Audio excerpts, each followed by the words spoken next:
ಮಂಗಳೂರಿನ ಮನೆ ದರೋಡೆ ಪ್ರಕರಣಕ್ಕೆ ಟ್ವಿಸ್ಟ್ ಮೇಲೆ ಟ್ವಿಸ್ಟ್ ಸಿಗ್ತಾ ಇದೆ. ಮನೆಯ ಹಿಂಚಿಂಚು ಕೂಡ ಮನೆಯ ಪ್ರತಿಯೊಂದು ಅಂಶವನ್ನು ತಿಳಿದವರಿಂದಲೇ ಈ ದರೋಡೆ ನಡೆದಿದೆ ಅಂತ ಹೇಳಿ ಇಂಚಿಂಚು ಮಾಹಿತಿಯನ್ನು ಗೊತ್ತಿರುವಂಥವರೇ ಈ ಪ್ರಕರಣದಲ್ಲಿ ಭಾಗಿಯಾಗಿದ್ದಾರೆ.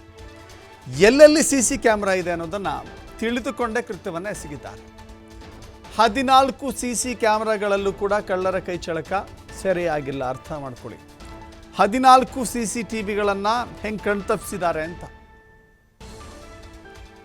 ಅದರ ಕವರೇಜ್ ಹೆಂಗಿದೆ, ಎಲ್ಲಿವರೆಗೂ ಆ ಸರ್ವಿಲೆನ್ಸ್ ಏರಿಯಾ ಇದೆ, ಅದನ್ನು ಬಿಟ್ಟೇ ಕಳ್ಳತನ ಮಾಡಿದ್ದಾರೆ. ಮನೆಗೆ ನುಗ್ಗಿ 1 kgಗೂ ಹೆಚ್ಚು ಚಿನ್ನಾಭರಣವನ್ನು ಕಳ್ಳತನ ಮಾಡಿದ್ದಾರೆ.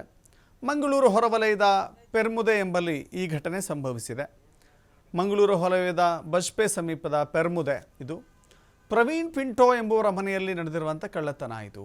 ಪ್ರವೀಣ್ ಪಿಂಟೋ ಕುವೈತ್ನಲ್ಲಿರುವಂಥ ಮನೆಯ ಮಾಲೀಕ ಪ್ರವೀಣ್ ಪಿಂಟೋ ಮನೆಯ ಲಾಕರ್ನಲ್ಲಿದ್ದ 1 kg ಚಿನ್ನವನ್ನು ಕಳುವು ಮಾಡಿದ್ದಾರೆ.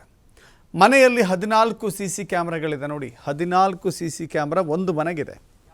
ನಾಯಿಗಳಿದ್ದರೂ ಕೂಡ ಅದನ್ನು ತಡೆ ಹಿಡಿಯುವಲ್ಲಿ ಅಥವಾ ನಾಯಿಗಳು ಕೂಡ ಅದನ್ನು ಕಳ್ಳರನ್ನು ಹಿಮ್ಮೆಟ್ಟಿಸುವಲ್ಲಿ ವಿಫಲವಾಗಿದ್ದಾವೆ. ಅಂದರೆ ಎಷ್ಟೊಂದು ನೀಟಾಗಿ ಪ್ರೀ ಪ್ಲ್ಯಾಂಡ್ ಆಗಿ ಈ ಕೃತ್ಯವನ್ನು ಎಸಗಿದ್ದಾರೆ ಅಂತ ಗೊತ್ತಾಗುತ್ತೆ.